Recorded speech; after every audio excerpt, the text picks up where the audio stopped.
बृहस्पतिवार व्रत महात्म्य एवं विधि। इस व्रत को करने से समस्त इच्छाएं पूर्ण होती है और बृहस्पति महाराज प्रसन्न होते हैं। धन, विघ्न, पुत्र तथा मनोवांछित फल की प्राप्ति होती है। परिवार में सुख तथा शांति रहती है। इसलिए यह व्रत सर्वश्रेष्ठ और अति फलदायक है।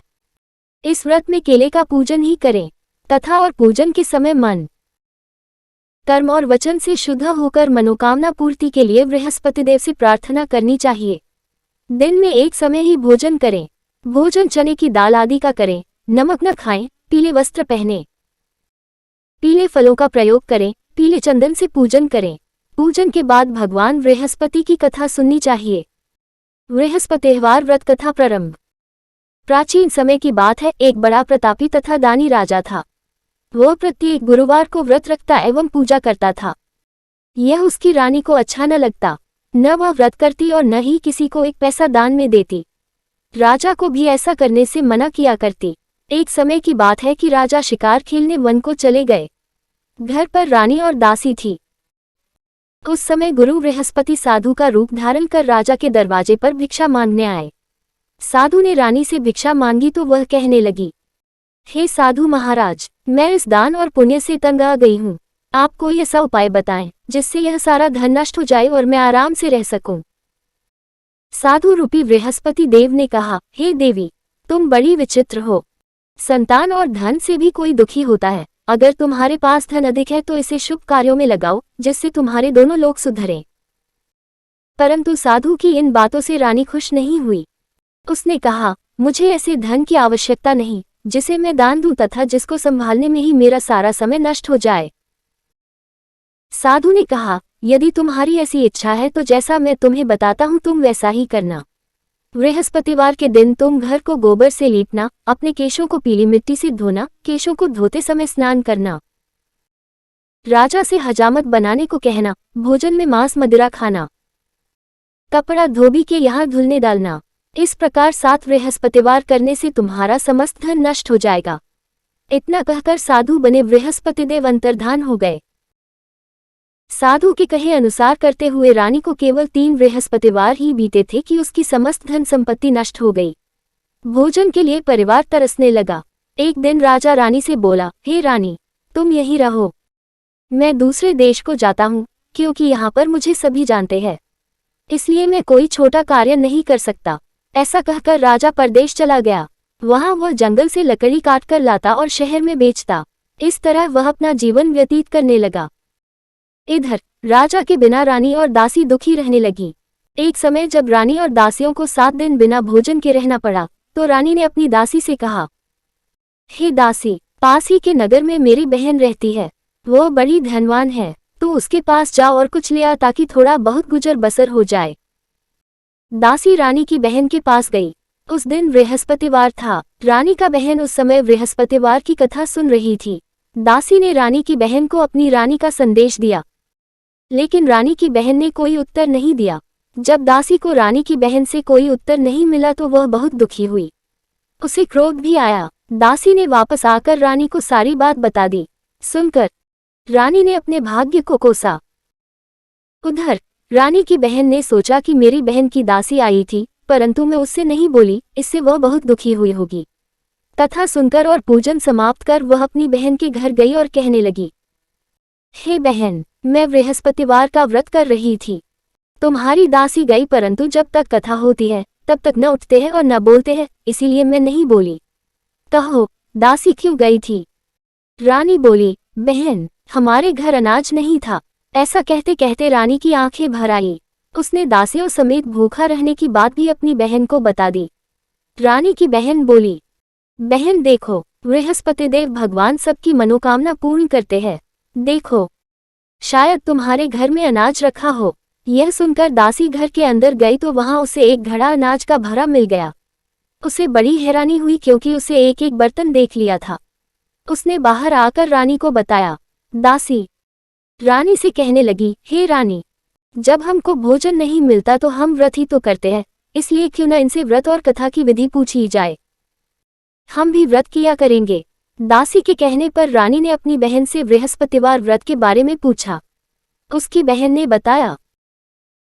बृहस्पतिवार के व्रत में चने की दाल और मुनक्का से विष्णु भगवान का केले की जड़ में पूजन करें तथा दीपक जलाएं।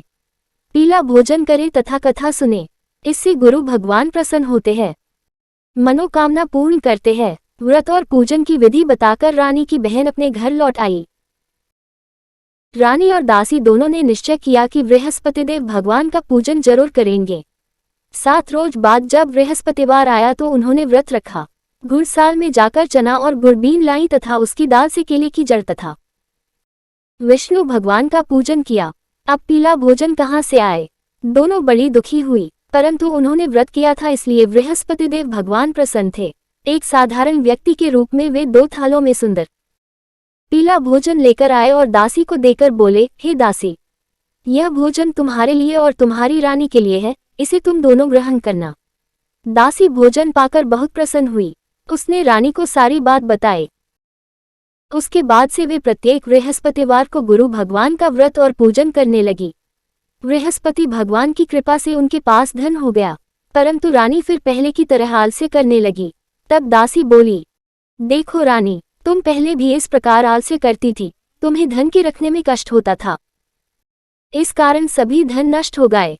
अब गुरु भगवान की कृपा से धन मिला है तो फिर तुम्हें आलस्य होता है। बड़ी मुसीबतों के बाद हमने यह धन पाया है, इसलिए हमें दान पुण्य करना चाहिए।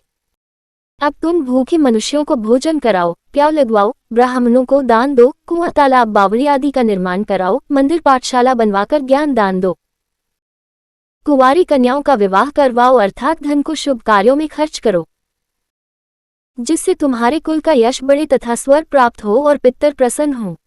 दासी की बात मानकर रानी शुभ कर्म करने लगी। उसका यश फैलने लगा। एक दिन रानी और दासी आपस में विचार करने लगी कि न जाने राजा किस दशा में होंगे, उनकी कोई खोज खबर भी नहीं है। उन्होंने श्रद्धापूर्वक गुरु भगवान से प्रार्थना की कि राजा जहां कहीं भी हो, शीघ्र वापस आ जाएं। उधर राजा परदेश में बहुत दुखी रहने लगा। वह प्रतिदिन जंगल से लकड़ी बीन कर लाता और उसे शहर में बेचकर अपने दुखी जीवन को बड़ी कठिनता से व्यतीत करता। एक दिन दुखी हो अपनी पुरानी बातों को याद करके वह रोने लगा और उदास हो गया। उसी समय राजा के पास बृहस्पतिदेव साधु के वेश में आकर बोले, हे लकड़हारे, तुम इस सुनसान जंगल में किस चिंता में बैठे हो, मुझे बतलाओ। यह सुन राजा के नेत्रों में जल भर आया। साधु की वंदना कर राजा ने अपनी संपूर्ण कहानी सुना दी। महात्मा दयालु होते हैं। वे राजा से बोले, हे राजा, तुम्हारी पत्नी ने बृहस्पतिदेव के प्रति अपराध किया था, जिसके कारण तुम्हारी यह दशा हुई। अब तुम चिंता मत करो, भगवान तुम्हें पहले से अधिक धन देंगे। देखो, तुम्हारी पत्नी ने बृहस्पतिवार का व्रत प्रारंभ कर दिया है। अब तुम भी बृहस्पतिवार का व्रत करके चने की दाल व गुड़ जल के लोटे में डालकर केले का पूजन करो, फिर कथा कहो या सुनो। भगवान तुम्हारी सब कामनाओं को पूर्ण करेंगे। साधु की बात सुनकर राजा बोला, हे प्रभु, लकड़ी बेचकर तो इतना पैसा भाई नहीं बचता जिससे भोजन के उपरांत कुछ बचा सकूं। मैंने रात्रि में अपनी रानी को व्याकुल देखा है। मेरे पास कोई साधन नहीं जिससे उसका समाचार जान सकूं। फिर मैं कौन सी कहानी कहूं, यह भी मुझको मालूम नहीं है। साधु ने कहा, हे राजा, मन में बृहस्पति भगवान के पूजन व्रत का निश्चय करो, वे स्वयं तुम्हारे लिए कोई राह बना देंगे। बृहस्पतिवार के दिन तुम रोजाना की तरह लकड़ियां लेकर शहर में जाना। तुम्हें रोज से दुगुना धन मिलेगा, जिससे तुम भलीभांति भोजन कर लोगे तथा बृहस्पतिदेव की पूजा का सामान भी आ जाएगा। जो तुमने बृहस्पतिवार की कहानी के बारे में पूछा है वह इस प्रकार है। प्राचीन काल में एक बहुत ही निर्धन ब्राह्मण था। उसकी कोई संतान न थी। वह नित्य पूजा पाठ करता। उसकी स्त्री न स्नान करती और न किसी देवता का पूजन करती। इस कारण ब्राह्मण देवता बहुत दुखी रहते थे। भगवान की कृपा से ब्राह्मण के यहाँ एक कन्या उत्पन्न हुई। कन्या बड़ी होने लगी। प्रातः स्नान करके वह भगवान विष्णु का जप करती। बृहस्पतिवार का व्रत भी करने लगी। पूजा पाठ समाप्त कर पाठशाला जाती तो अपनी मुट्ठी में जौ भर के ले जाती और पाठशाला के मार्ग में डालती जाती। लौटते समय वही जौ स्वर्ण के हो जाते तो उनको बीनकर घर ले आती। एक दिन वह बालिका सूप में उन सोने के जौ को फटक कर साफ कर रही थी कि तभी उसकी माँ ने देख लिया और कहा कि हे बेटी, सोने के जौ को फटकने के लिए सोने का सूप भी तो होना चाहिए। दूसरे दिन गुरुवार था। कन्या ने व्रत रखा और बृहस्पतिदेव से सोने का सूप देने की प्रार्थना की। बृहस्पतिदेव ने उसकी प्रार्थना स्वीकार कर ली। रोजाना की तरह वह कन्या जौ फैलाती हुई पाठशाला चली गई। पाठशाला से लौटकर जब वह जौ बीन रही थी तो बृहस्पतिदेव की कृपा से उसे सोने का सूप मिला। उसे वह घर ले आई और उससे जौ साफ करने लगी, परंतु उसकी मां का वही ढंग रहा। एक दिन की बात है, कन्या सोने के सूप में जब जौ साफ कर रही थी, उस समय उस नगर का राजकुमार वहां से निकला। कन्या के रूप और कार्य को देखकर वह उस पर मोहित हो गया। राजमहल आकर वह भोजन तथा जल त्याग कर उदास होकर लेट गया। राजा को जब राजकुमार दघारा अन्न जल त्यागने का समाचार ज्ञात हुआ तो अपने मंत्रियों के साथ वह अपने पुत्र के पास गया और कारण पूछा। राजकुमार ने राजा को उस लड़की के घर का पता भी बता दिया। मंत्री उस लड़की के घर गया। मंत्री ने ब्राह्मण के समक्ष राजा की ओर से निवेदन किया। कुछ ही दिन बाद ब्राह्मण की कन्या का विवाह राजकुमार के साथ संपन्न हो गया। कन्या के घर से जाते ही ब्राह्मण के घर में पहले की भांति गरीबी का निवास हो गया। एक दिन दुखी होकर ब्राह्मण अपनी पुत्री से मिलने गए। बेटी ने पिता की अवस्था को देखा और अपनी मां का हाल पूछा। ब्राह्मण ने सभी हाल कह सुनाया। कन्या ने बहुत सा धन देकर अपने पिता को विदा कर दिया, लेकिन कुछ दिन बाद फिर वही हाल हो गया। ब्राह्मण फिर अपनी कन्या के यहाँ गया और सभी हाल कहा तो पुत्री बोली, हे पिताजी, आप माताजी को यहाँ लिवा लाओ, मैं उन्हें वह विधि बता दूंगी जिससे गरीबी दूर हो जाए। ब्राह्मण देवता अपनी स्त्री को साथ लेकर अपनी पुत्री के पास राजमहल पहुंचे तो पुत्री अपनी मां को समझाने लगी, हे मां, तुम प्रातःकाल स्नानादि करके विष्णु भगवान का पूजन करो तो सब दरिद्रता दूर हो जाएगी। परंतु उसकी मां ने उसकी एक भी बात नहीं मानी। वह प्रातःकाल उठकर अपनी पुत्री की बची झूठन को खा लेती थी। एक दिन उसकी पुत्री को बहुत गुस्सा आया। उसने अपनी मां को एक कोठरी में बंद कर दिया। प्रातः उसे स्नानादि करा के पूजा पाठ करवाया तो उसकी मां की बुद्धि ठीक हो गई। इसके बाद वह नियम से पूजा पाठ करने लगी और प्रत्येक बृहस्पतिवार को व्रत करने लगी। इस व्रत के प्रभाव से मृत्यु के बाद वह स्वर्ग को गई। वह ब्राह्मण भी सुखपूर्वक इस लोक का सुख भोगकर स्वर्ग को प्राप्त। इस तरह कहानी कहकर साधु बने देवता वहां से लोप हो गए। धीरे धीरे समय व्यतीत होने पर फिर बृहस्पतिवार का दिन आया। राजा जंगल से लकड़ी काटकर शहर में बेचने गया। उसे उस दिन और दिनों से अधिक धन मिला। राजा ने चना गुड़ आदि लाकर बृहस्पतिवार का व्रत किया। उस दिन से उसके सभी क्लेश दूर हुए। परंतु जब अगले गुरुवार का दिन आया तो वह बृहस्पतिवार का व्रत करना भूल गया। इस कारण बृहस्पति भगवान नाराज हो गए। उस दिन उस नगर के राजा ने विशाल यज्ञ का आयोजन किया था तथा अपने समस्त राज्य में घोषणा करवा दी कि सभी मेरे यहाँ भोजन करने आवे, किसी के घर चूल्हा न जले। इस आज्ञा को जो न मानेगा उसको फांसी दे दी जाएगी। राजा की आज्ञानुसार राज्य के सभी वासी राजा के भोज में सम्मिलित हुए, लेकिन लकड़हारा कुछ देर से पहुंचा, इसलिए राजा उसको अपने साथ महल में ले गए। जब राजा लकड़हारे को भोजन करा रहे थे तो रानी की दृष्टि उस खूंटी पर पड़ी जिस पर उसका हार लटका हुआ था। उसे हार खूंटी पर लटका दिखाई नहीं दिया। रानी को निश्चय हो गया कि मेरा हार इस लकड़हारे ने चुरा लिया है। उसी समय सैनिक बुलवाकर उसको जेल में डलवा दिया।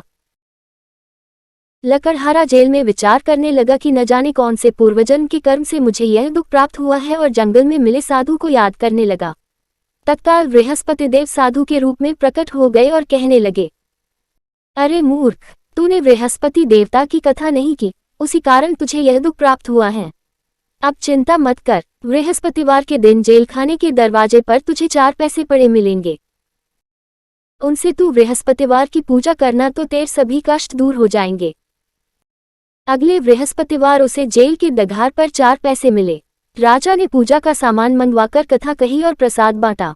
उसी रात्रि में बृहस्पतिदेव ने उस नगर के राजा को स्वप्न में कहा, हे राजा, तूने जिसे जेल में बंद किया है उसे कल छोड़ देना, वह निर्दोष है।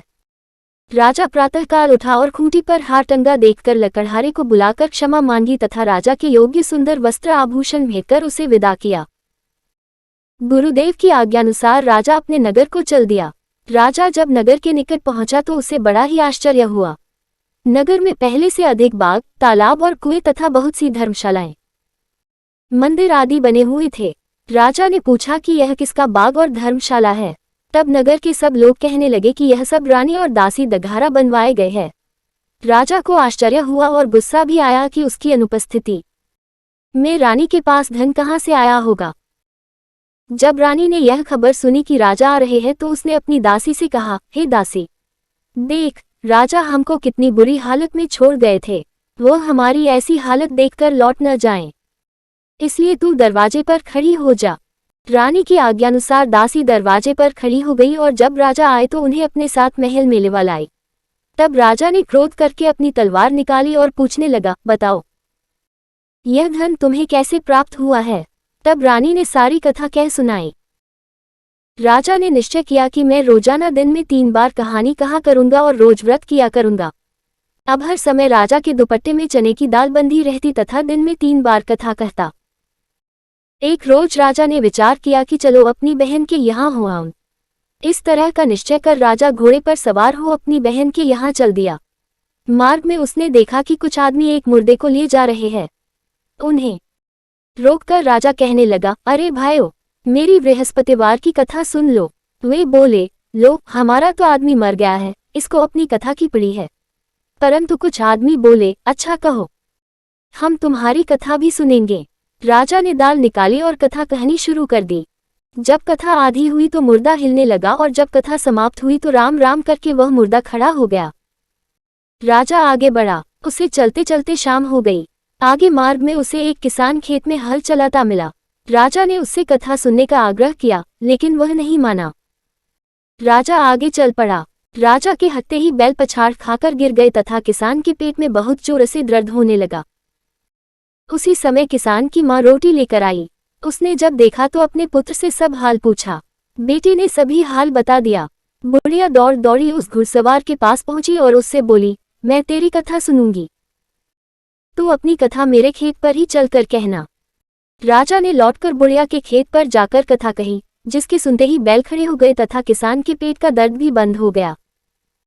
राजा अपनी बहन के घर पहुंच गया। बहन ने भाई की खूब मेहमानी की। दूसरे रोज प्रातःकाल राजा जागा तो वह देखने लगा कि सब लोग भोजन कर रहे हैं। राजा ने अपनी बहन से जब पूछा, ऐसा कोई मनुष्य है जिसने भोजन नहीं किया हो, जो मेरी बृहस्पतिवार की कथा सुन ले। बहन बोली, हे भैया, यह देश ऐसा ही है, यहाँ लोग पहले भोजन करते हैं, बाद में काम करते हैं। फिर वह एक कुम्हार के घर गई, जिसका लड़का बीमार था। उसे मालूम हुआ कि उसके यहाँ 3 दिन से किसी ने भोजन नहीं किया है। रानी ने अपने भाई की कथा सुनने के लिए कुम्हार से कहा। वह तैयार हो गया। राजा ने जाकर बृहस्पतिवार की कथा कही, जिसको सुनकर उसका लड़का ठीक हो गया। अब तो राजा को प्रशंसा होने लगी। एक दिन राजा ने अपनी बहन से कहा, हे बहन, मैं अब अपने घर जाऊंगा, तुम भी तैयार हो जाओ। राजा की बहन ने अपनी सास से अपने भाई के साथ जाने की आज्ञा मांगी। सास बोली, हाँ चली जा, मगर अपने लड़कों को मत ले जाना, क्योंकि तेरे भाई की कोई संतान नहीं होती है। बहन ने अपने भाई से कहा, हे भैया, मैं तो चलूंगी मगर कोई बालक नहीं जाएगा। अपनी बहन को भी छोड़कर दुखी मन से राजा अपने नगर को लौट आया। राजा ने अपनी रानी से सारी कथा बताई और बिना भोजन किए वह शैया पर लेट गया। रानी बोली, हे प्रभु, बृहस्पति देव ने हमें सब कुछ दिया है, वे हमें संतान अवश्य देंगे। उसी रात बृहस्पति देव ने राजा को स्वप्न में कहा, हे राजा, उठ, सभी सोच त्याग दे, तेरी रानी गर्भवती है। राजा को यह जानकर बड़ी खुशी हुई। 9वें महीने रानी के गर्भ से एक सुंदर पुत्र पैदा हुआ। तब राजा बोला, हे रानी, स्त्री बिना भोजन के रह सकती है, परंतु बिना कहे नहीं रह सकती। जब मेरी बहन आए तो तुम उससे कुछ मत कहना। रानी ने हाँ कर दी। जब राजा की बहन ने यह शुभ समाचार सुना तो वह बहुत खुश हुई तथा बधाई लेकर अपने भाई के यहाँ आई। रानी ने तब उसे आने का उलाहना दिया। जब भाई अपने साथ ला रहे थे तब टाल गई, उनके साथ न आई और आज अपने आप ही भागी भागी बिना बुलाया आ गई। तो राजा की बहन बोली, मैं इस प्रकार न कहती तो तुम्हारे घर औलाद कैसे होती। बृहस्पति देव सभी कामनाएं पूर्ण करते हैं। जो सद्भावना पूर्वक बृहस्पतिवार का व्रत करता है एवं कथा पढ़ता है अथवा सुनता है और दूसरों को सुनाता है, बृहस्पति देव उसकी सभी मनोकामनाएं पूर्ण करते हैं, उनकी सदैव रक्षा करते हैं। जो संसार में सद्भावना से गुरुदेव का पूजन एवं व्रत सच्चे हृदय से करते हैं, उनकी सभी मनोकामनाएं वैसे ही पूर्ण होती है, जैसी सच्ची भावना से रानी और राजा ने बृहस्पति देव की कथा का गुणगान किया। तो उनकी सभी इच्छाएं बृहस्पतिदेव जी ने पूर्ण की। अनजाने में भी बृहस्पतिदेव की उपेक्षा न करें, ऐसा करने से सुख शांति नष्ट हो जाती है। इसलिए सबको कथा सुनने के बाद प्रसाद लेकर जाना चाहिए। हृदय से उनका मनन करते हुए जयकारा बोलना चाहिए। इति श्री बृहस्पतिवार व्रत कथा। आरती बृहस्पति देवता की। जय बृहस्पति देवा, ऊ जय बृहस्पति देवा। छिन छिन भोग लगाऊं कदली फल मेवा। तुम पूर्ण परमात्मा, तुम अंतर्यामी। जगतपिता जगदीश्वर, तुम सबके स्वामी। चरणामृत निज निर्मल, सब पातक हरता। सकल मनोरथ दायक, कृपा करो भरता। तन मन धन अर्पण कर, जो जन शरण पड़े। प्रभु प्रकट तब होकर, आकर दघार खड़े। दीनदयाल दयानिधि, भक्तन हितकारी। पाप दोष सब हरता, भव बंधन हारी। सकल मनोरथ दायक, सब संशय हारो। विषय विकार मिटाओ, संतन सुखकारी। जो कोई आरती तेरी, प्रेम सहित गावे। जेठानंद आनंद कर, सुनिश्चय पावे। सब बोलो विष्णु भगवान की जय। बोलो बृहस्पतिदेव भगवान की जय।